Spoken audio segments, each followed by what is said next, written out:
Alhamdulillah Rabbil Alamin wal aqibatu lil muttaqin wa la udwana illa 'alal zalimin. Asyhadu an la ilaha illallah wahdahu la syarika lah wa asyhadu anna Muhammadan 'abduhu wa rasuluh. Allahumma salli wa sallim wa barik ala Muhammad wa ala alihi wa ala ashabihi وعلى التابعين بإحسان إلى يوم الدين. سبحانك لا علم لنا إلا ما علمتنا إنك أنت العليم الحكيم. رب اشرح لي صدري ويسر لي أمري واحلل عقدة من لساني يفقه قولي. ربنا افتح بيننا وبين قومنا بالحق وأنت خير الفاتحين. ولا حول ولا قوة إلا بالله العلي العظيم. Amma ba'd. Alhamdulillah, kita sambung kembali hadis sedikit lagi sebelum kita masuk ulum hadis. Okey, hadis yang ke-21, membasuh air mani. Okey, muka surat 53. An Aisyah radhiyallahu anha أنها كانت تغسل المني من ثوب النبي صلى الله عليه وسلم ثم أراه فيه بقعة أو بقعا وفي رواية أخرى بقعا عن عائشة رضي الله عنها أنها كانت تغسل المني من ثوب النبي صلى الله عليه وسلم ثم أراه fihi buq'atan au buq'an wa fi riwayatin buq'an. Daripada Aisyah radhiyallahu anha bahawa ia, iaitu Sayyidatina Aisyah, membasuh air mani daripada kain Nabi sallallahu alaihi wasallam. Kemudian aku melihat padanya ada bertumpuk ataupun beberapa tumpuk. Pada riwayat yang lain ada beberapa tumpuk. Okey, ada beberapa tumpuk, ada beberapa bekas pada pakaian yang dipakai oleh Nabi sallallahu alaihi wasallam. Bahkan ada riwayat lain menyatakan Nabi solat dan terdapat bekas tumpukan mani pada kain ataupun pakaian yang Nabi solat. Ini digunakan oleh mazhab Syafi'i dan juga Hanbali, mengatakan mani adalah bukan najis, dia bersih. Okey, tetapi keluar mani itu adalah berhadas, ada besar. Jadi kalau ada besar dia kena mandi wajib. Okey. Berbeza dengan pandangan Imam Abu Hanifah dan juga Imam Malik. Mazhab Hanafi, mazhab Maliki kata dia najis. So najis kena bersih lah. Okey. Jadi kalau mazhab Syafi'i dia tak najis. Jadi tak najis kalau pakai pakaian tersebut. Okey, sebab dia tak najis tak apa boleh. Okey, tetapi orang yang keluar mani itu dia kena mandi wajib. Itu je. Itu beza. Jadi keterangan hadis tersebut menerangkan bahawa Aisyah radhiyallahu anha membasuh air mani yang bercampur dengan air mani. Mana junjungan Nabi sallallahu alaihi wasallam pada kainnya sallallahu alaihi wasallam. Kerana dilihatnya bekas basuhan pada kain itu ada beberapa tumpuk. Dan di dalam riwayat lain ada beberapa tumpuk, maknanya ada nampaklah tumpuk-tumpuk pada pakaian. Okey, mazhab Imam Malik dan Abu Hanifah berpendapat bahawa air mani itu najis. Oleh itu hendaklah dibasuh. Kena basuh lah. Sebab nak guna pakaian untuk solat tak boleh. Sebab dia ada najis. Sedangkan mazhab Syafi'i dan juga Hanbali berpendapat tiada najis, bukan najis. So bila bukan najis boleh guna. Boleh guna untuk solat. Ni pakaian tak ada masalah, tapi orang yang berhadas tu dia kena mandi wajib. Tetapi dibasuhkannya kerana menghilangkan cemat dan bukanlah kerana diwajibkan. Jadi yang basuh tu sebab supaya hilanglah nampak kotor sikit kan, nampak bekas tu. Tapi bukan kerana dia najis. Jadi berdasarkan kepada pandangan ini, dia mentafsirkan tadi Sayyidatina Aisyah basuh sebab dia najis kena bersih sebab nak pakai nanti. Yang ni sebab bukan masalah najis, tapi masalah nak bersih supaya dia nampak lebih bersih untuk dipakai, walaupun tak basuh pun tak apa, sebab dari segi bersih-bersih. Cuma dari segi adab kita bila nampak tumpukan itu, kita nak supaya mana dia bersih. Itu saja. Okey. Jadi berkaitan dengan air mani ni jelas berdasarkan pandangan mazhab. Jadi kalau mazhab Maliki dengan Hanafi mengatakan najis, kena bersih tu. Okey, kena bersih dan maknanya dia adalah najis, maknanya dia taklah perlu untuk tapi kalau mengatakan dia tak najis, maka dia tak bersih pun tak apa. Tetapi mazhab Syafi'i mengatakan keluar mani salah satu perkara yang mewajibkan mandi. Mandi wajib. Jadi kena mandi wajib. Okey. Cuma bagaimana kita nak beza mani? Dia ada 3. Mani, wadi, mazi. 3. Okey, nak beza macam mana? Jadi kalau wadi dia dah lebih kepada dia keluar disebabkan oleh mungkin letih sangat ataupun mungkin penyakit. Okey, keluar tanpa ada sebarang rangsangan, tak rasa apa-apa. Okey, kalau mazi dengan mani, dua-dua ni keluar dalam keadaan bersyahwat. Ada rangsangan syahwat tu. Okey. Cuma nak beza mani dengan mazi. Ni. Okey. Mazi ialah yang keluar dengan bersyahwat. Kita rasa rangsangan syahwat, tapi dia keluar, dia adalah najis. Maknanya kalau kena basuh kain. Kita kena bersih. Okey. Mani pun sama, keluar rangsangan syahwat, tapi dia bukan najis, dia bersih. Bermakna dia tak perlu, kalau tak basuh tak apa, walaupun kita basuh kan, dan tak perlu, kat mana dia bersih. Okey, cuma dia berhadap besar, mana yang ni kena mandi wajib. Kalau yang tadi mandi dengan basuh, mazi. Apa okey. Dan beza yang paling ketara antara mazi dengan maninya ialah dua-dua tadi bersyahwat kan. Satu najis, satu berhadap besar. Tapi air mani ni beza dengan lain, dia keluar dalam keadaan ada pancutan. Dia rasa macam tu. Tu. Kalau mimpi lah. Okey. Ada otak-otak belaka ni tak ada masalah isu ni. Okey.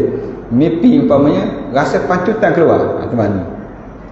Okey, sebab tu disebut dalam surah At-Tariq, was-samaa'i wat-tariq. An-najmu ats-tsakib in kullu nafsin lamma 'alayha hafiz falyanzuril insanu mimma khuliq. Maknanya lihatlah kepada manusia bagaimana dia dijadikan. Khuliqa min ma'in dafiq, dijadikan daripada air yang dafiq, yang memancut. Air mani. Tu beza. Kalau katalah nak beritahu kepada anak-anak cucu, bezanya yang tu. Bila keluar rasa ada pancutan, tu air mani. Okey. Jadi sebab hukum dia berbeza sedikit tentang kedudukan dia. Okey, kemudian hadis yang ke-22 membasuh kain yang berdarah haid. An Aisyah qalat kanat ihdana tahidu thumma taqtarisu ad-damma min thawbiha inda tahriha fataghsiluhu wa tandahu ala sa'irihi thumma tusalli bihi. Daripada Aisyah radhiyallahu anha berkata, adalah salah seorang daripada kami berkeadaan haid, kemudian mengikis akan darah haid itu pada kainnya ketika sucinya, kemudian ia membasuhkannya dan dijiruskan ke atas sekaliannya. Setelah itu ia bersembahyang padanya. Okey, adalah jadi hadis ini keterangan Sayyidatina Aisyah berkata adalah seorang daripada kami berkeadaan dalam haid, artinya datang darah haid, kemudian dikikis dengan kuku darah itu pada kainnya, yang terkena pada kainlah darah itu ketika sucinya. Dan setelah itu barulah ia membasuhnya dan dijirusnya air ke atas kain yang tiada terkena darah, kemudian bersembahyanglah ia padanya. Okey.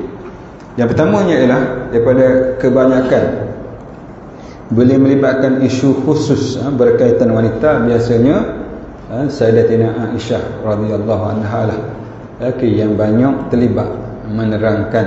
Sebab biasa isu wanita sesuai dengan wanita juga. Jadi bila datang kepada Nabi, sama ada dia direct tanya Nabi ataupun dia tanya melalui Sayyidatina Aisyah. Maka Sayyidatina Aisyah tanya kepada Nabi, Nabi jawab. Maka dia pun cerita balik kepada wanita ataupun kepada bagaimana perkara tersebut berlaku, termasuklah perkara yang berkaitan dengan haid. Jadi Sayyidatina Aisyah di antara orang yang salah seorang sahabat yang paling banyak meriwayatkan hadis, dan juga dia adalah fuqaha yang terkenal dengan sahabat, khususnya dalam masalah berkaitan dengan wanita. Jadi di sini ialah tentang haid. Jadi apabila haid, maknanya nak sucinya ialah yang pertama ialah dia adalah hadas besar. Maknanya bila dah habis dia kena mandi wajib. Yang kedua, maknanya haid itu, darah haid adalah najis. Maka dia perlu dibersihkan. Buang dulu air dia, kemudian dibersihkan. Okey, dibersihkan sebelum digunakan. Itu dari segi kedudukan membasuh kain yang berdarah ataupun yang kena haid. Okey, hadis yang ke-23, cara-cara bersuci daripada haid. An Aisyah anna imra'atan min al-ansar qalat lin nabi sallallahu alaihi wasallam, ya Rasulullah, kaifa aghtasilu min al-haid? Qala khudhi firsatan mumassakatan fatawaddai biha thalathan.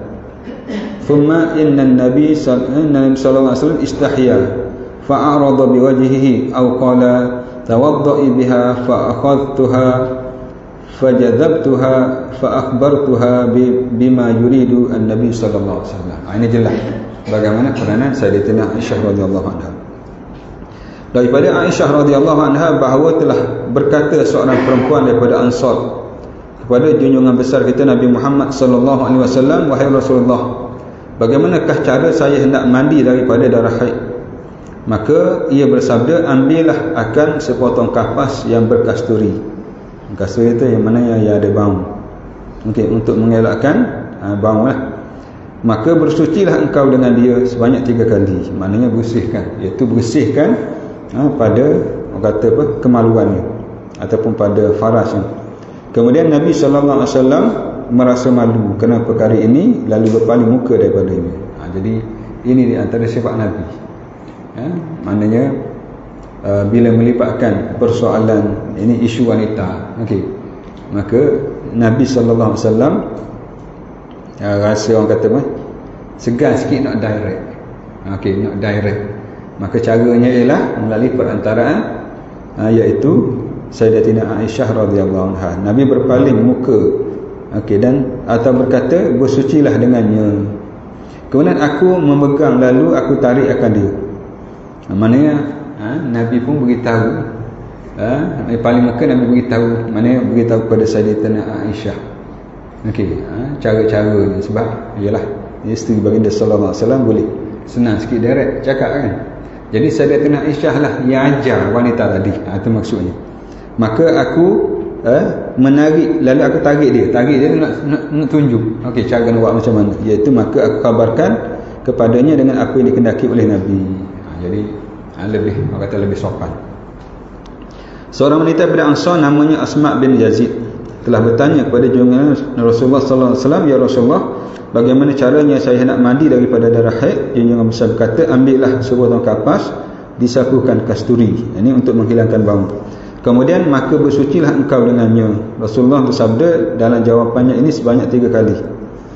Okay, setelah itu junjungan besar sallallahu alaihi wasallam pun malu, lalu ia berpaling dengan mukanya dan bersabda, ini menunjukkan keraguan kepada Aisyah tentang keadaan yang terjadi pada junjungan. Adakah junjungan malu lalu berpaling mukanya, ataupun junjungan bersabda, bersucilah engkau dengannya. Ini dari segi tak pasti sama ada Nabi rasa malu ataupun Nabi beritahu suruh bersuci.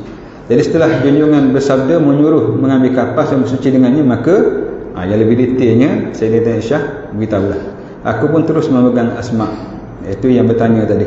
Kemudian aku tarikkan dia, bawakan dia, lalu kabarkan kepadanya dengan apa yang dikehendaki oleh Nabi sallallahu alaihi wasallam, iaitu mahulah ia menghilangkan bekas darahnya dalam kemaluannya dengan sepotong kapas.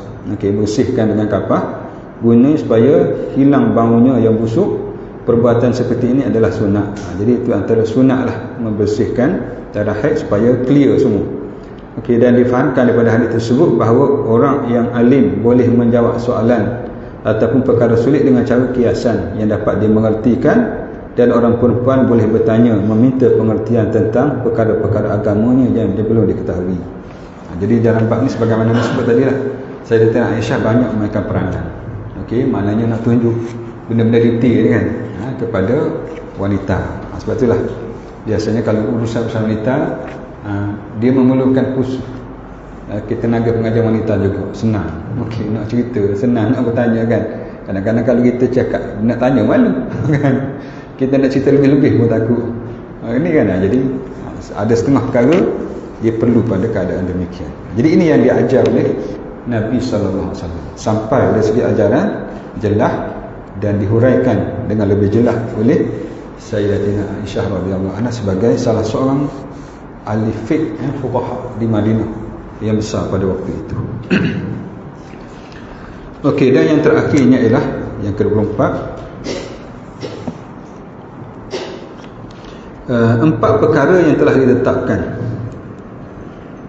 Okay, empat perkara yang telah ditetapkan maknanya ialah kalau yang telah ditetapkan iaitu takdir, persoalan takdir.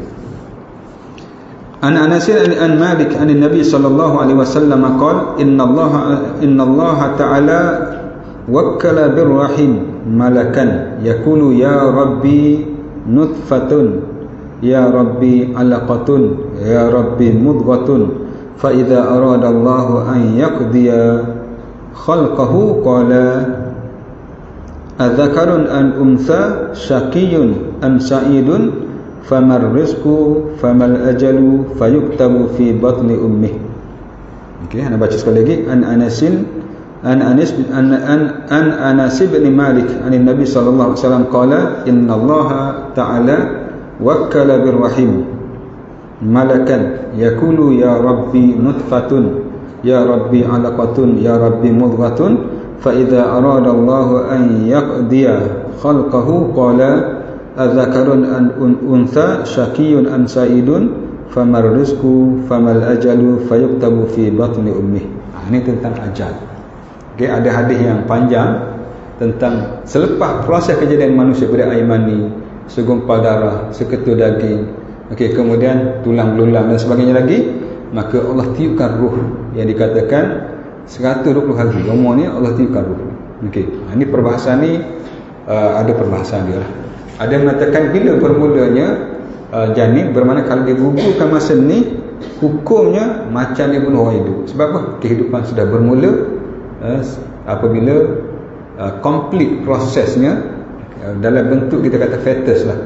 Okey, mana dari segi sperm bila bercantum, kemudian berlakunya dengan ovum berlakunya pembelahan sel. Jadi 2, 4, 8, 16, 32, kemudian bercantum balik. Itu bentuk jadi macam kuda laut. Okey. Yang kita sebut sebagai zygote, embryo, fetus. Okey, itu proses dalam sains. Okey. Jadi dalam istilah Quran dan juga hadis disebut nutfah, alaqah, mudghah. Okey, itu saintifik jelas. Tidak ada percanggahan antara Quran 1400 tahun lepas dengan sains yang hanya pada kurun ke-20 dia tahu. Sperm ni macam anak budu, ovum macam obo-obo. Okey, bercantum balik pada kurun ke-20 apabila mikroskop berkuasa tinggi dicipta, boleh tengok objek yang 10,000 kali ganda lebih kecil daripada mata kasar, boleh tengok. Baru nampak sperm, ovum tadi. Nabi cerita bila 1400 tahun. Dan tidak ada pertentangan sedikit pun. Maknanya apa yang sains explore ataupun dapat maklumat tersebut, okey, huraikan, confirm apa yang telah disebut oleh Nabi dalam hadis ni, seumpama hadis ni, ataupun di dalam Quran. Banyak ayat dalam Quran menceritakan tentang proses tersebut. Okey, jelaslah. Okey. Jadi kemudiannya thumma yunfaku fihi ruh, dalam hadis yang lain ditiupkan ruh. Okey. Kalau di sini disebut macam ni je. Ditiupkan roh, kemudian thumma yuktabu ajaluhu. Okey, ditulis ajalnya, umur kita. Wa rizqu, rezeki. Wa syaqiyun aw sa'id. Okey, amalnya. Thumma yuktabu amaluhu wa ajaluhu wa rizqu wa syaqiyun aw sa'id. nasib kita baik ataupun buruk. Okey, di sini disebut lelaki, perempuan, okey, rezeki, ajal, semua itu ditulis bila ditiupkan roh. Okey, ditulis maksudnya ialah sudah ada dalam ilmu Allah azali lagi. Semua dari kita ni sudah ada dah. Lepas ni kita buat apa, masuk syurga neraka, semua ada dah. Allah tahu dia. Jadi kita tak tahu, buat cara tak tahu. Okey, Allah tahu, biar dia tahu, kan?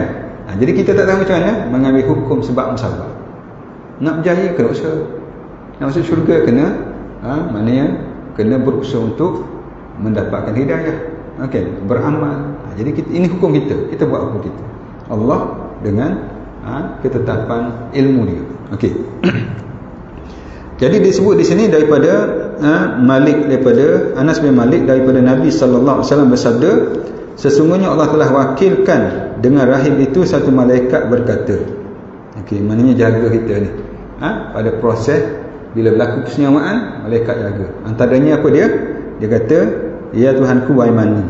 Wahai Tuhanku sekarang ni Aimani. Proses Aimani. Okey. Ya Rabbi nutfatan. Wahai Tuhanku sekarang ni dia jadi sekutu daging. Okey, wahai Tuhanku dia menjadi sekutu daging. Maka apabila Allah berkehendak bahawa menjadikan kejadiannya, berkata malaikat, adakah kejadian itu laki atau perempuan, celaka ataupun bahagia? Kemudian maka apakah rezekinya, maka apakah ajalnya? Lalu dituliskan dalam kandungan perut ibunya. Itu takdir kita, dah ada dah. Okey, itu yang kita bahas dalam bab takdir. Okey. Okey, keterangan sedikit. Hadis tersebut menerangkan bahawa Allah Subhanahu Wa Taala mewakilkan malaikat untuk menguruskan urusan rahim perempuan yang akan mengandung. Malaikat itu berkata ketika Aimani dalam rahimnya, ya Tuhanku engkau jadikan Aimani. Ya Tuhanku engkau jadikan seketul darah. Ya Tuhanku engkau jadikan seketul daging. Jadi proses tersebut sebagaimana yang kita belajar dalam sains. Demikianlah berkata malaikat pada tiap-tiap peringkat kejadian tersebut di dalam masa-masa yang di antara satu kejadian dengan satu yang lain selama 40 hari. Di tempoh tersebut 40 hari. Alaqah, mudghah dan sebagainya lagi. Yang jumlahnya daripada 3 kejadian itu semuanya 120 hari. Ini yang dikatakan 120 hari ditiupkan roh. Okey, walaupun ada yang mengatakan bila infuse saja antara sperma dan ovum, hakikat kehidupan sudah bermula walaupun tak komplit lagi. Jadi ada macam-macam pandangan lah. Kemudian apabila Allah berkehendak menyempurnakannya atau meneruskan kejadiannya, iaitu kejadian yang dikandung oleh rahim, bertanyalah malaikat kepada Allah, adakah ia lelaki atau perempuan? Okey, ini perkara berkaitan dengan ketetapan dia. Okey, celaka, derhaka ataupun bahagia, apakah rezekinya, sedikit ataupun banyak, halal ataupun haram, kemudian apakah pula ajal, masa matinya dan masa hidupnya sampai mati. Setelah itu maka dituliskan atau dicatatkan segala yang tersebut itu, sedangkan seseorang itu masih berada dalam kandungan perut ibunya. Maknanya semua dah sudah ada dah. Kita tak tahu. Benda dah ada dah. Okey. Nanti kalau ada mungkin ada sampai bahagian perbahasan takdir ni, kita akan bahas nanti. Okey, dia agak menariklah. Kesimpulannya, 4 perkara yang telah ditetapkan bagi seseorang sebelum ia lahir ke dunia, iaitu jantina, celaka atau bahagia, rezeki, ajalnya. Okay. Ini persoalan yang berkaitan dengan takdir. Jadi dalam bab takdir ni kita kena beriman. Okay, kena beriman dengan takdir. Secara umumnya kita beriman sebagaimana yang ditakdirkan oleh Allah. Okey. Jadi bila sebut takdir ni, dari segi ini ialah ilmu Allah. Okey. Ilmu Allah yang sudah mengetahui segala-galanya. Dan berlaku itu dengan izin Allah. Dan Allah menjadikan ia berlaku. Okey, dan Allah mengetahui segala-galanya, hakikat pilihan kita. Sebab itulah kita bertanggungjawab di atas apa yang berlaku. Sebab kita yang buat, tapi Allah yang izinkan. Itu dari segi ayat kita nak cakap soal berkaitan dengan takdir. Sebab itulah bila sebut tentang takdir, yang pertama ialah innallaha subhanahu wa ta'ala qaddara al-asya'a azalan. Allah telah mentakdirkan. Apa takdirkan? Sajalah, register. Apa makna register? Alima. Allah telah mengetahui segala sesuatu azalan, sejak azal. Bila azali? La awal ya awal. Tidak ada awal bagi awalnya. Ilmu Allah sedia kala sudah ada segala-galanya. itu Allah. Maknanya itu beza ilmu Allah kita. Kita lepas ngaji pun tahu, lepas berlaku pun tahu. Allah tidak. Sebab itulah kita perlu pada Allah. Sebab itulah kena buat solat ajak, solat istikharah. Sebab apa? Kita nak supaya Allah channel tu jalan yang betul-betul, yang bagus-bagus. Sebab kita banyak persimpangan, banyak pilihan kan. Nak masuk sekolah dulu, berapa sekolah pilih? Okey, sekolah asal penuh. Ada 5. Tak barang. Tak tahu mana satu.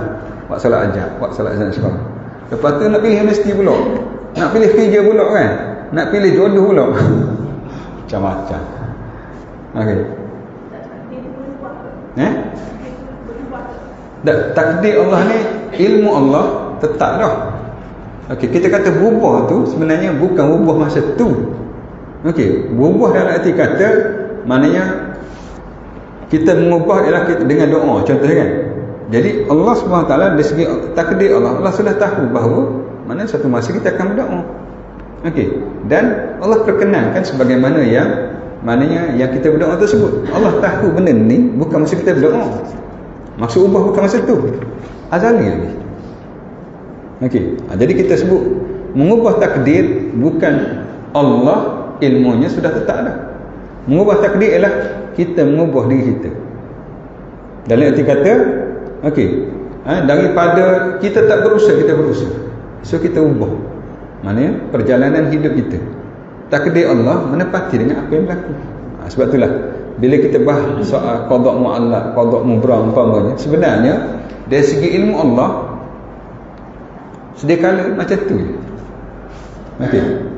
Jadi kita yang ubah maksudnya ialah usaha kita.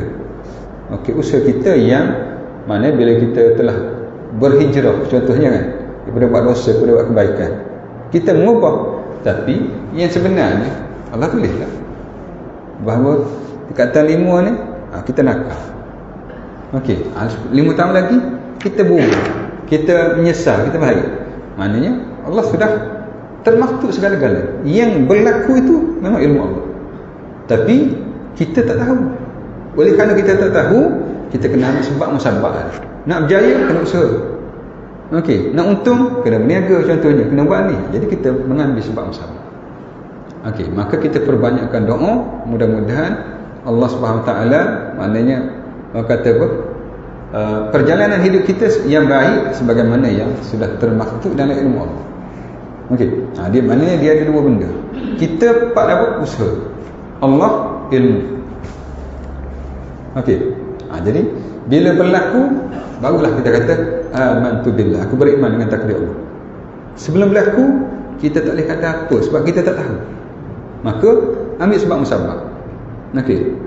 Nak berjaya, nak ni kena ambil sebab musabab. Jadi itu yang dimaksudkan dengan kalau kita kata boleh berubah, bukan Allah ubah semasa kita berdoa, tapi ilmu Allah sudah termaktub akan perubahan kita itu sendiri.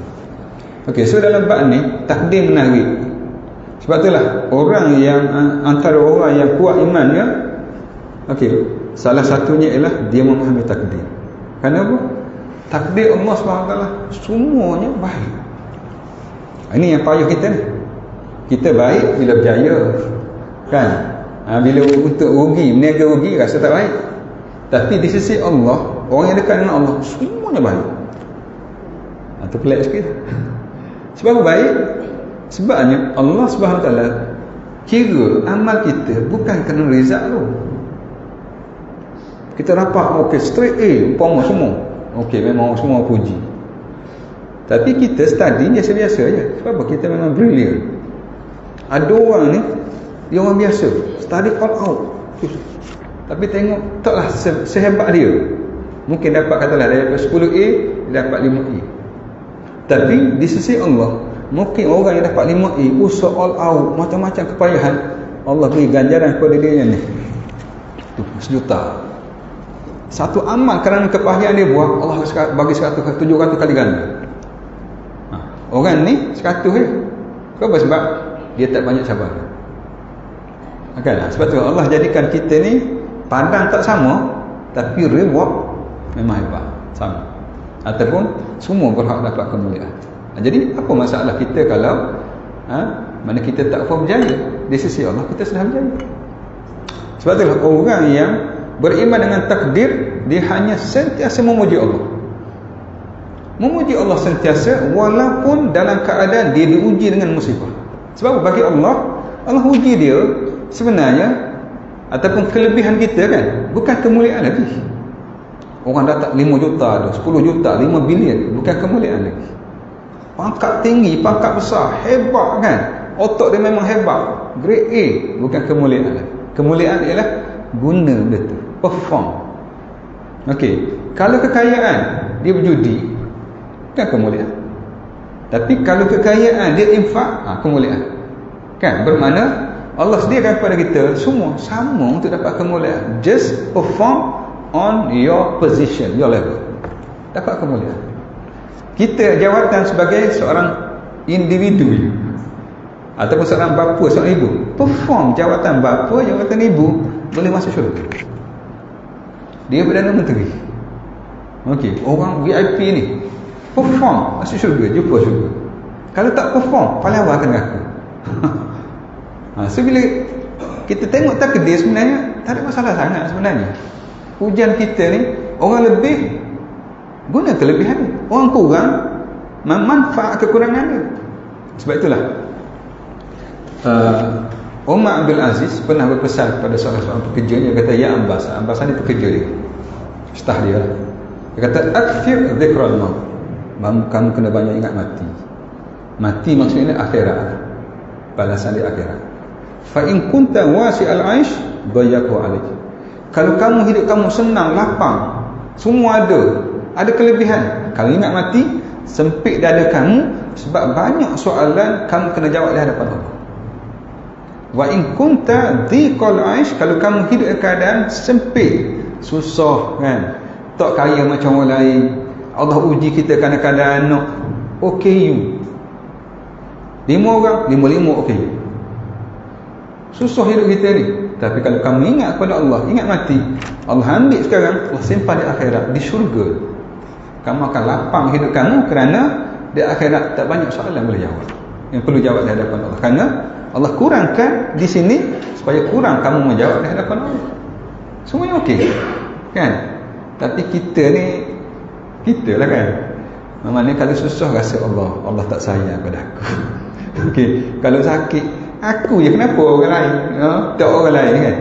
Aku sakit ni, padahal Allah, maknanya dia beri kelebihan, ada kebaikan di sebalik kelebihan. Dia uji kekurangan, ada kebaikan di sebalik kekurangan. Kan bila kita tengok macam tu, Allah okey sebenarnya kan, sebab Allah dah beri kepada kita. Okey, kalau banyak kelebihan di dunia umpamanya, bukan kemuliaan lagi, guna baru dapat kemuliaan.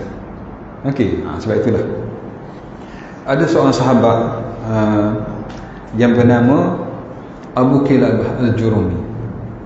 Abu Kilabah dikatakan antara orang sahabat yang akhir-akhir lah, maknanya sahabat yang antara yang paling-paling akhir. Beberapa orang, salah seorangnya dia. Abu Kilabah ni OKU yang special. Sebab apa? Sebab dia dua-dua mata buta, dua-dua tangan kudung, dua-dua kaki lumpuh, macam buah tembikar. Okey, dia hanya bergantung pada anak dia. Tapi Abu Kilabah ni, walaupun dia macam tu, tapi sahabatnya memang hebat. Ialah nama sahabat Nabi kan. Jadi gubernur pada waktu itu nak lantik dia menjadi hakim. Dia tak nak lah. Sebab apa? Sebab dia bukan mata lah buta kan, tangan payah nak buat kerja. Dia lari daripada gubernur, tak nak jadi hakim. Dia lagi duduk satu tempat yang terpencil jauh, yang orang memang tak sampai. Takdir Allah, satu hari ada seorang pemuda, dia naik kenderaan dia untuk dia mati, maka dia sesak, dia berjalan. Akhir sekali takdir Allah, dia jumpa dengan kemah yang didiami oleh Abu Kilabah dengan anak dia. Jadi bila tengok, suka dia sebab jumpa kemah ni ada orang, maka dia bagi salam. Bila dia bagi salam, dengar jawapan salam, tapi cari tak jumpa. Rupanya Abu Kilabah tu golek ke situ. Okey, dia kata, dia tanya, bagaimana keadaan tuan? Okey, orang tu jawab, alhamdulillah. Dia kata. Jadi dia terkejut, Dia tengok orang OKU macam ni, jawab alhamdulillah. Hebat orang ni. Okey, biasanya dia mengaji orang sakit lah. Okey, jadi dia tanya, kenapa kuat tuan dalam keadaan macam ni, serba kekurangan, kata alhamdulillah. Apa dia kata? Kata, aku bila boleh menyebut nama Allah, sudah cukup bagi aku untuk aku lupa segala kekurangan yang ada pada aku. Hebat. Okey, sebut nama Allah, aku lupa aku ini kurang. Okey, mata, tangan, kaki kurang. Bagi aku sudah cukup untuk aku. Okey. Kemudian dia pun minta tolong. Dia kata, aku nak minta tolong ni. Yang Abu Kilabah. Okey, iaitu nak minta tolong apa? Nak minta tolong supaya kamu cuba tengok anak aku. Yang di sini hanya aku dengan anak aku saja duduk. 2 hari dah dia tak pulang.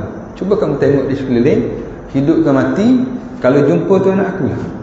Kamu beritahu kepada aku supaya mana aku tahu bagaimana keadaan anak aku. Jadi pemuda ni pergi jalan tak jauh daripada itu, memang rupanya anak dia telah mati dibaham oleh binatang buah. Okey, ada mati. Jadi bila dia pulang nak cerita kepada Abu Kilabah, Allahu Akbar, sedih. Dah lah dia macam ni, nak cerita anak dia mati lagi, kan? Jadi orang ni pun dia buka cerita, dia buat cerita. Dia kata, tuan tahu tak siapa Nabi Ayub? Nak cerita benda, nak beritahu anak dia mati. Maka dia kata, oh, Nabi Ayub, Nabi yang amat terkenal dengan kesabaran, Nabi yang hebat, Nabi yang diuji oleh Allah dengan ujian yang cukup hebat. Tapi Ayub, Nabi yang cukup sabar. Okay? Nabi Ayub ni Allah uji dia dengan kesenangan. Dia umur 30, segalanya ada. Orang yang paling kaya kawasan dia, dikatakan raja ataupun pemerintah kawasan dia. Okey, dan ada anak 12 orang lelaki, semuanya orang kata segar bugar sihat. Okey, umur 30 sampai umur 50, semuanya senang, semuanya mewah, semuanya okey. Bila sampai saja umur 50, 3 hari kehilang segala-galanya. Okey, hari pertama dia kena penyakit kulit yang amat teruk sangat. Okey, menyebabkan orang lain lari pada dia. Yang kedua, segala tanamannya ternakan semua musnah dalam masa habis semua. Yang ketiga, anaknya 12 orang semuanya mati. Okey, duduk di, orang kata di beranda, di hempap. Okey, utuh, binaan utuh ataupun apa, mungkin atak ke utuh, mati semua. Diuji oleh Allah 20 tahun. 20 tahun dapat nikmat, 20 tahun diuji dengan ujian tersebut. Orang yang adanya isteri dia. Sehingga tahun ke-18 isteri dia minta, wahai suamiku, kata, mintalah doa kepada kamu Nabi, supaya Allah kembali balik kesihatan kamu untuk kamu berdakwah.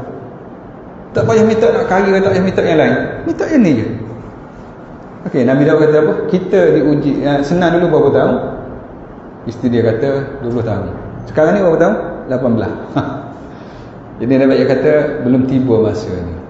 Okey, minta kepada Allah, tapi mungkin munajat yang betul-betul. Sehingga bila dia umur 20 tahun, dia mohon kepada Allah dengan doa yang cukup baik. Jadi kalau siapa nak doa-doa ni elok. Wa ayyuba idznada rabbahu anni mastaniyad-dur wa anta arhamur rahimin. Macam tu je. Dalam ayat surah apa yang lupa. Al-Qasas ke? Qasas. Ayat 80 73 dalam sekitar tu lah.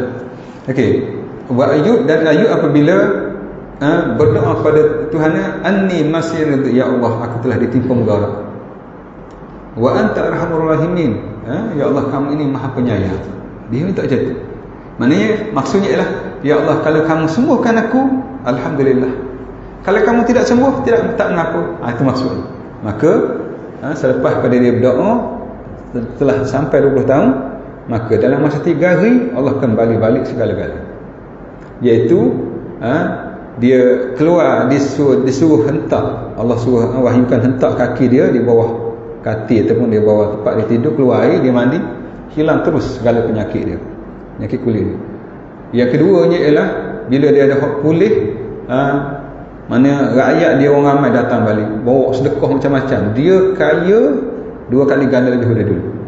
Dan selepas daripada itu juga, okey, dia setiap tahun maknanya isteri yang mengandung dapat anak kembar, dua orang. Daripada 12 orang tu dapat 24 orang. Ni kalau sabar, Allah bagi berganda. Okey, jadi Abu Kilabah dia sebut, dia cerita. Dia kata begitulah saya harap. Yang sesat tadi, okey, beritahu begitulah saya harapkan pada Tuan. Okey, Tuan akan sabar sebagaimana sabarnya Nabi Ayub. Okey, maka dia kata saya nak beritahu kepada Tuan, yang cerita Nabi Ayub tu nak suruh dia sedar bahawa anak Tuan sebenarnya sudah meninggal. Nak cerita benda tu je, cuma tanya Nabi Ayub nak cerita buat sabar. Maka apa jawapan dia? Kata alhamdulillah. Kita cerita boleh lah. Okey, tidak mengamuk lah. Alhamdulillah. Kata kenapa? Tadi dah alhamdulillah sekali kan, ni alhamdulillah lagi. Dia kata kenapa Tuan tadi alhamdulillah, sekarang ni anak mati pun alhamdulillah?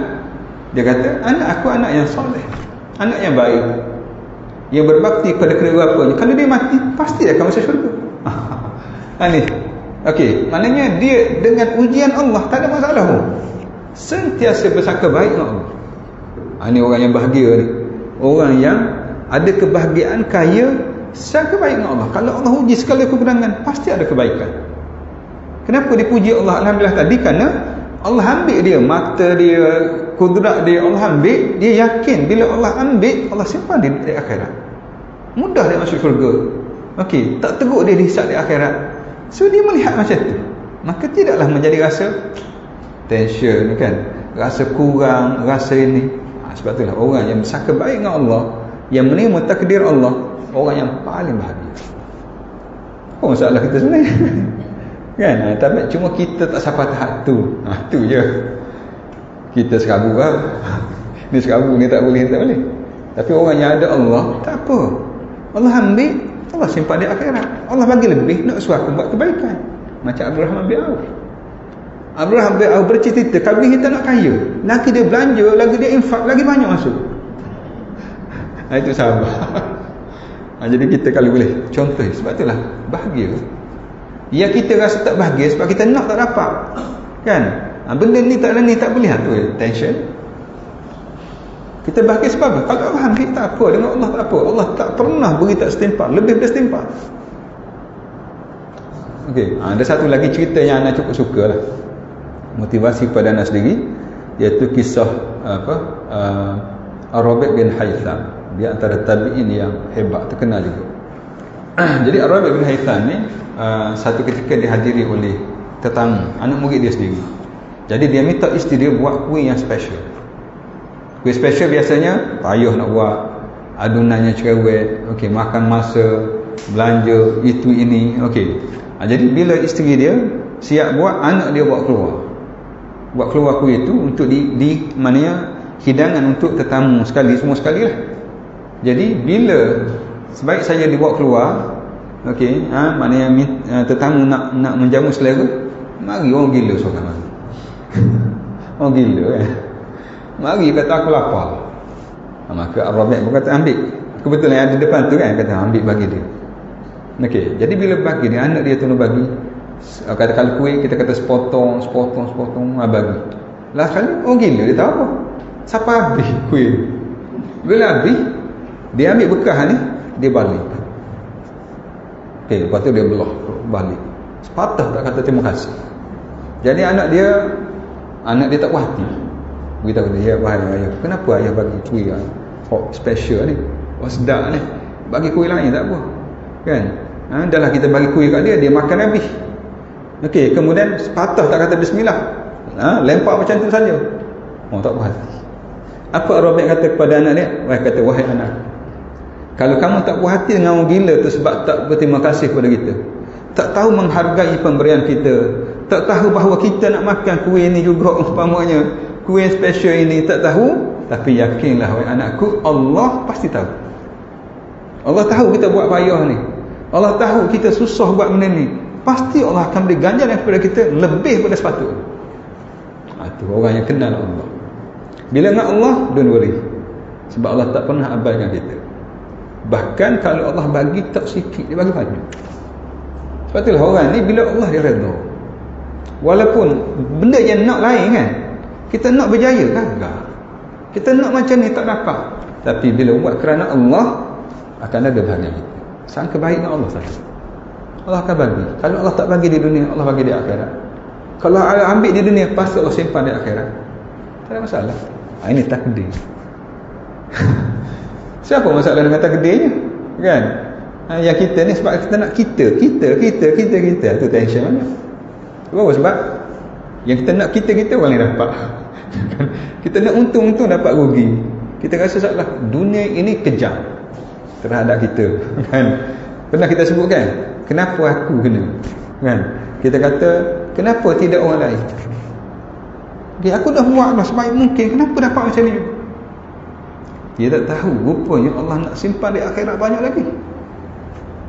Okey. Sebab itulah kita perlu mengelak pada penyakit. Bila kena penyakit, okey, mungkin dengan penyakit inilah Allah nak permudah kita ke syurga.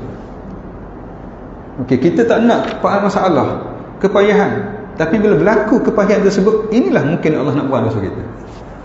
Kita tahu. Inilah. Bila dengan Allah jangan risaulah. Don't worry. Semuanya baik. Ini orang yang dekat dengan Allah, kenal Allah, husnuzon sepanjang masa dengan Allah. Diuji dengan Allah. Kalau kita mengeluh, mereka memuji Allah, tak berhenti. Sama dengan mereka mendapat nikmat. Ini tanda iman cantik. Tapi bukan senang lah nak beritahu. Tapi nak beritahu kalau siapa tahap ni, okey. Sebagaimana cerita yang anda cerita tadi. Itulah wali-wali Allah memang hebat. Sebab itulah Allah kurniakan macam-macam kurnia kepada dia. Syekh Said Qutb boleh tulis tafsir dalam penjara. Kalau kita huru-hara kita. Duduk dalam penjara serabut, nak tulis surat selah pun tak boleh tulis. Ni boleh tulis tafsir dalam penjara. Mungkin dia melaksanakan hukuman berat penjara. Boleh tulis tafsir sebab jiwa tenang. Yang susahnya fizikal. Kan? Itulah hebatnya orang yang dikurniakan oleh Allah ketenangan tersebut. Itu perkara yang berkaitan dengan takdir. Sebab itulah insya-Allah dalam perbincangan akan datang lagi kita akan bahas insya-Allah semuanya baiklah. Okey, takdir ni bermakna kalau kebaikan, maknanya Allah beri dalam bentuk kebaikan. Sebab itulah kalau kita ditipu musibah, umpamanya dia sebut mayusibul muslim min nasabin wala wasabin wala hammin wala hazanin wala ghammin hatta asy-syaukatu syaqqa illa kafarallahu biha min khata. Tidaklah sesuatu yang menimpa kita min nasabin, kepenatan, wala wasabin, penyakit, wala hammin, bimbang ni sebelum berlaku, wala hazanin, duka cita selepas kena, selepas berlaku, wala adza, kesusahan, kepayahan, wala ghammin, kebimbangan, keresahan. Semua berlaku itu Allah tak peduli. Salah kita ke, lalai kita ke, berlaku saja benda itu, illa hatta asy-syaukatu syaqqa, sehingga kita terkena duri, sakit. Mungkin sebab kita buat, mungkin kita lalai. Allah tak peduli. Allah pedulinya ialah illa kafarallahu biha min khatayah, melainkan Allah akan hapus dosa kita. Ini rahmat Allah. Patutnya kita kata padam muka. Orang dah beritahu nasihat, tak dengar. Kan? Tapi tidak, Allah tidak. Dia larang, bila kena, dia akan hapuskan dosa kita. Walaupun kesalahan kita sendiri. Siapa lagi yang boleh layan kita macam ni? Itu yang disebut Allah Ar-Rahim, sifatnya maha penyayang, sifatnya maha pemurah, sifatnya yang melebihi murkanya. Ini bila kita bahas takdir, menarik sebenarnya. Sebab apa? Sebab takdir, perjalanan hidup kita semua cantik. Cuma bagaimana kita menguruskannya, menjadikan ia menarik, cantik, dekat dengan Allah Subhanahu Wa Taala, dengan kita menguruskan kehidupan kita berteraskan kepada agama. Okey, jadi kita berhenti setakat hadis yang ke-25 lah. InsyaAllah kita sambung balik dalam perbincangan yang akan datang. Okey. Jadi harus sembahyang atas sampan ni kena pergi candak sotong dulu. Okey. Agak-agak boleh tak berdiri, tak berdiri duduk. Okey, ana baru ni pergi, sempat pergi sekejap. 6 orang pergi, 4 orang muntah, mabuk. 2 orang hidup. Alhamdulillah. Okey, kita tengok ulum Quran sikit lagi. Jadi ana buat nota sikit lah, senang untuk kita nak catat. Kita undur sikit. Patutnya ana dah masuk tentang hadis sahih baru ni. Jadi kita undur sikit, nanti anda sambung balik, samballah kembali pada hadis sahih. Okey, dalam ulum hadis ini, dalam muqaddimahnya, yang pertama ialah anda ulang balik je ini. Yang pertama ialah ta'rif ilmu hadis. Okey. Jadi kalau dalam bahasa Arab dia akan dibuka habis. Okey, mana start pada awal. Contohnya ilmu. Apa makna ilmu? Ilmu ni ialah disebut al-idrak. Idrak ni ialah kita nak mencapai sesuatu. Idraknya kita boleh faham, kita reti. Itu maknanya ilmu lah secara bahasa. Istilahnya ialah maknanya mendapat gambaran tentang sesuatu pada akal, pada pemikiran kita. Contohnya ialah bila dapat gambaran tentang kereta, nampak dah dia ada steering, dia ada tayar. Okey, ada ni faham tu. Bermakna kita ada ilmu tentang kereta. Okey. Cuma kalau menurut Syekh Naqib Al-Attas ataupun menurut Imam Al-Ghazali, ilmu ni baginya ialah ilmu yang membawa kita kenal Allah. Dia baca. Okey, sebab segala sesuatu ni datang daripada Allah, mesti balik kepada Allah. Itu bermakna kita belajar hebatnya bagaimana proses kejadian manusia. Okey, macam mana antibody kita dia berfungsi. Okey, hari ini kalau kita sakit, kita pergi hospital, klinik, orang bagi antibiotik. Antibiotik sekali makan settle. Okey, tak settle lah. Badan kita ni ada antibody. So bila mana-mana virus masuk, okey, maka dia akan, bila yang strange, yang baru ni kan, yang kita makan apa, kita suntik vaksin tu, untuk supaya vaksin kena virus COVID tu. Jadi bila kena baru dia serang.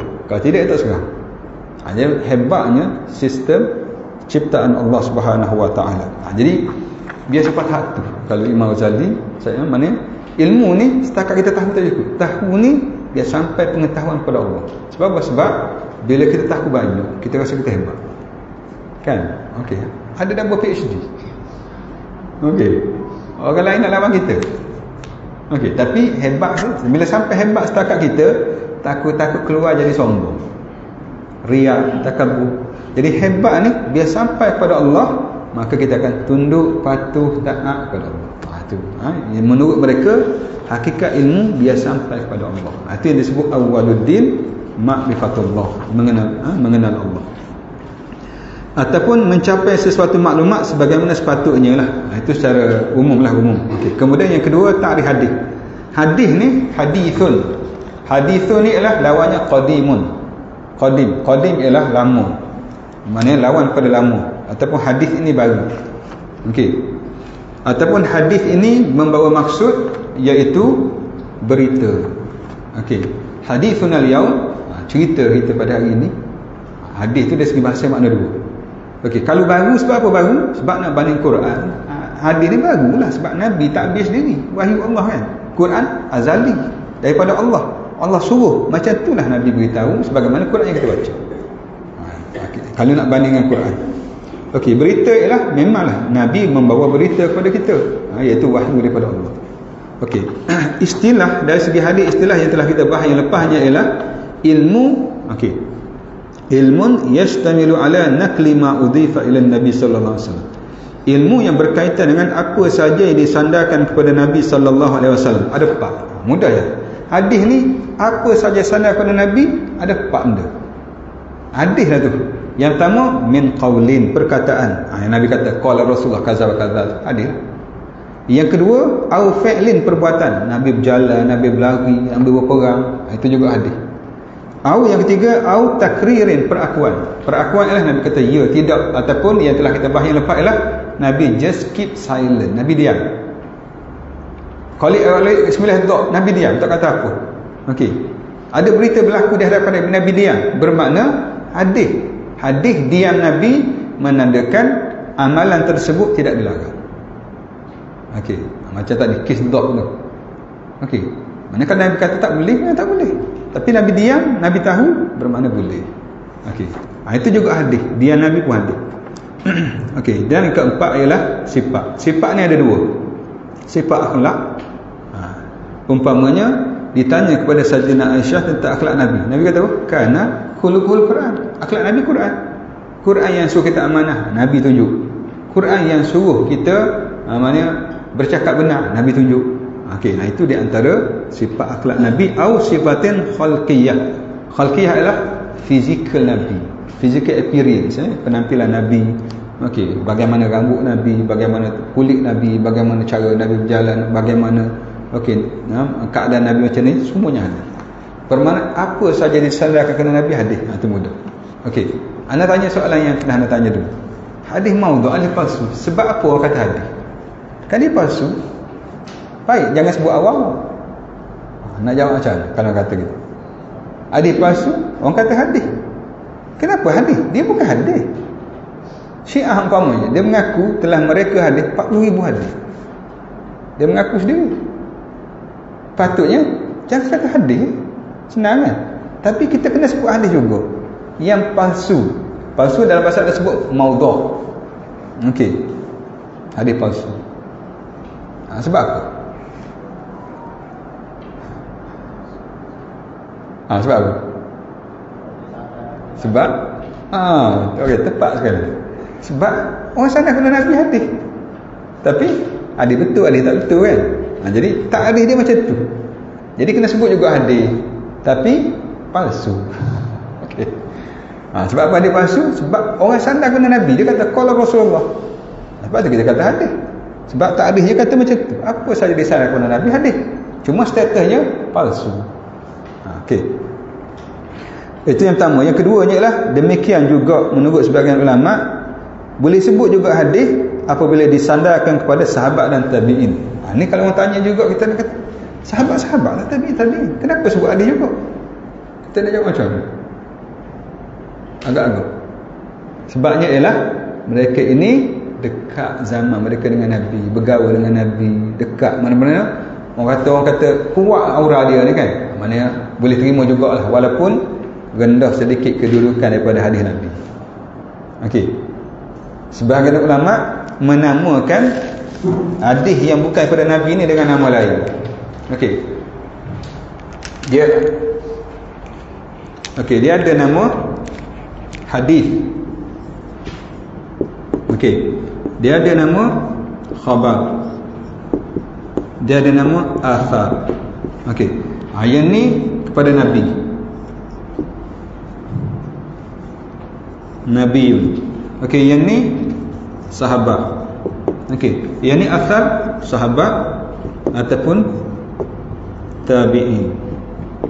Dia ada orang nak bezakan supaya bila sebut hadis memang daripada Nabi. Okey, walaupun dari sebahagian takrif mengatakan hadis ni juga boleh rujuk kepada sahabat tabi'in. Ada yang mengatakan supaya beza khabar ni hadis Nabi, khabar sahabat.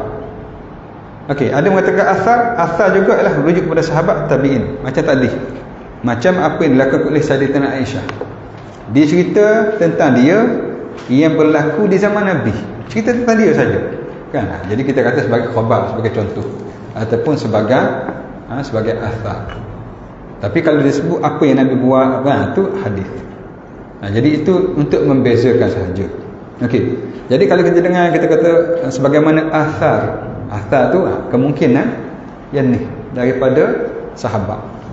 Kata-kata sahabat. Okey. Kemungkinan daripada tabi'in. Okey. Tapi kalau sebut hadis biasanya daripada Nabi sallallahu alaihi wasallam. Okey, itu yang kedua. Yang ketiga, pembagian ilmu hadis. Okey, ilmu hadis ada dua. Okey. Yang pertama hadis riwayah. Hadis riwayat ialah hadis macam takrif pertama tadi, iaitu apa saja disandarkan kepada Nabi. Ada 4 kan, perkataan, perbuatan, perakuan Nabi, sebenarnya sifat akhlak Nabi ataupun sifat batang tubuh ataupun fizikal Nabi. Yang kedua hadis dirayah yang kita ngaji sekarang ni. Yang kita ngaji sekarang ni hadis dirayah, iaitu kita nak ngaji dua benda je dalam hadis dirayah. Nak tahu sanad macam mana, nak tahu matan macam mana. Itu je. Okey. Kalau hadis riwayah, kita nak tahu Nabi buat apa. Okey, Nabi tidur kat mana? Nabi cakap apa? Itu hadis riwayah. Hadis dirayah, ini orang khusus ngaji hadis. Iaitu nak tahu hadis ni boleh terima ke tak? Hadis ni kena reject ke? Itu hadis dirayah. Yang kita ngaji ilmu hadis ni dirayah. Sebab kita nak kenal hadis sahih macam mana, hadis dhaif macam mana. Okey, hadis yang ada namanya mu'allaq. Apa itu hadis mu'allaq? Itu hadis dirayah. Okey. Jadi hadis riwayat adalah ilmu yang berkaitan dengan kaedah-kaedah tertentu. Contohnya kaedah-kaedah hadis sahih. Ada 5. Kita nak belajar itu. Akan diketahui daripada kaedah tersebut akan kedudukan sanad dan matan. Sanad disebut thiqah, okey, boleh terima. Sanad disebut dhaif, tak boleh terima. Itu yang kita belajar ulum hadis. Ataupun matan boleh diterima, matan tak boleh diterima. Itu antara yang kita belajar dalam ulum hadis. Okey, yang keempat, nama-nama lain bagi ulum hadis. Kalau kita dengar nama ni sama ya. Yang pertama orang sebut mustalah hadis. Okey, nak mengaji mustalah hadis, ulum hadis. Okey, yang keduanya ialah ilmu usulul hadis. Kan, bukan usul fiqh saja ada, usul hadis. Usul hadis ni kita nak mengaji bab nak tahu hadis ni boleh terima ke kena reject. Itu usul hadis. Ataupun usulul riwayah, asal riwayat. Kalau riwayat yang Nabi cakap tu, yang Nabi buat, usul riwayah ialah orang yang menyampaikan hadis. Okey, daripada ni okey, boleh diterima ataupun tidak. Yang ketiga ialah yang akhir sekali hadis dirayah, sebagaimana yang kita sebut dalam di atas.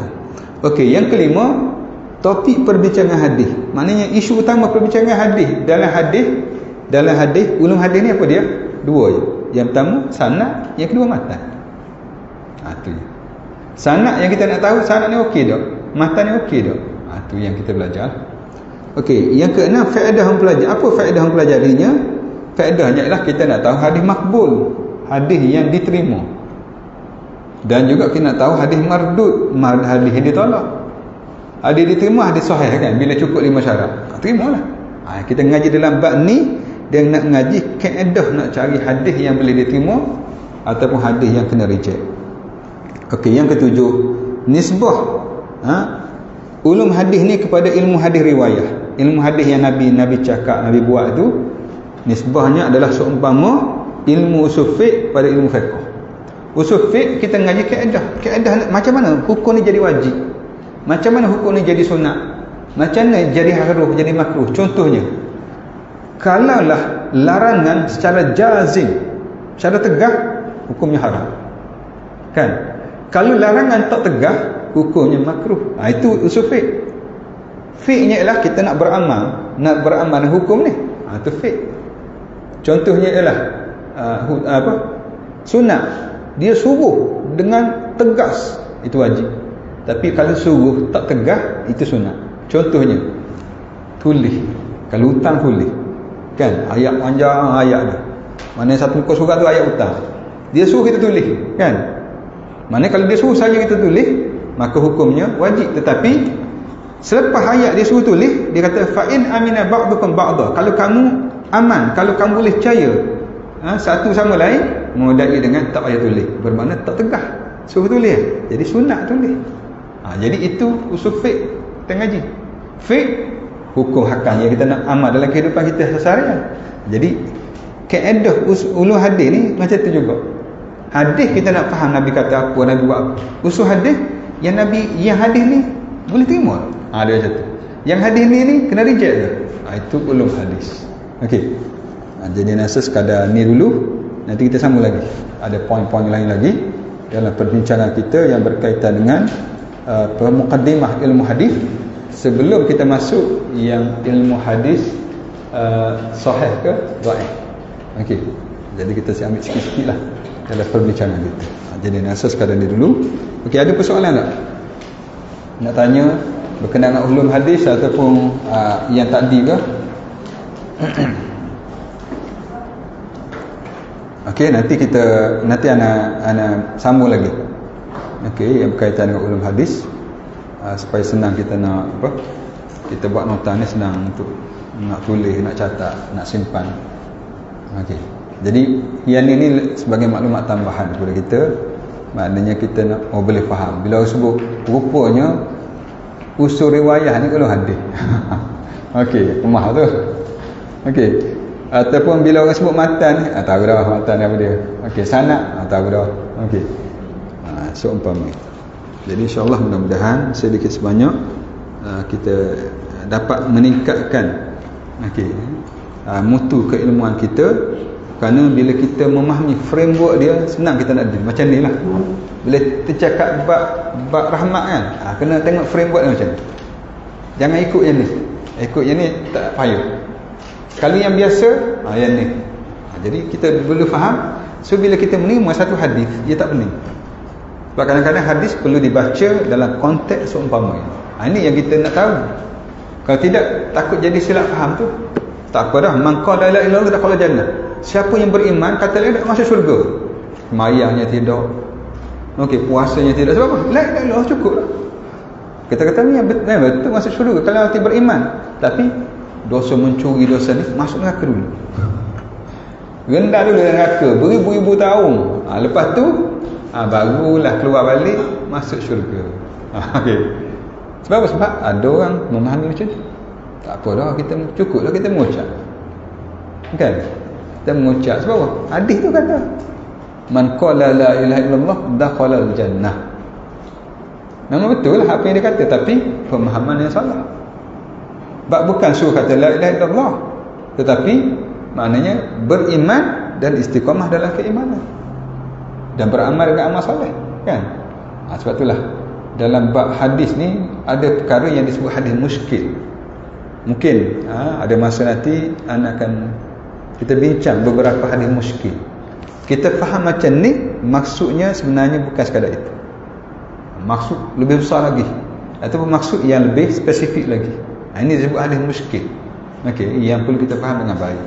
Begitu juga disebut ad-dunya sijnul mu'min wa jannatul kafir. Dunia ni penjara bagi mukmin, syurga bagi kafir. Maka kita kata dunia ni tak ada nilai, tak payahlah mewah. Okey, ala kadar cukup. Okey, kerja tak kerja pun lebih kurang je. Okey, makan pun lebih kurang je. Okey, ini kita abaikan tanggungjawab kita sebagai suami. Anak kita kalau pergi keduri rumah orang, orang hak makan. Bukan anak kita lah, anak orang. Okey. Sebab apa? Sebab kita duk pegang ni ilmu ni, kan, menjadi fitnah pada agama. Sebab apa? Sebab silap. Itu antara benda yang perlu kita perbetulkan supaya maknanya faham agama ni cantik. Okey, dan difaham dengan cara yang sepatutnya. Okey, wallahu alam. Kita akhir dengan tasbih kafarah dan surah Al-Asr. Subhanakallah walhamdulillah, asyhadu an la ilaha illa anta, astaghfiruka wa atubu ilaik. Wal 'asri alladziina aamanu wa 'amilus shalihaati wa tawassaw bil haqqi wa tawassaw bis sabr. Assalamualaikum warahmatullahi wabarakatuh.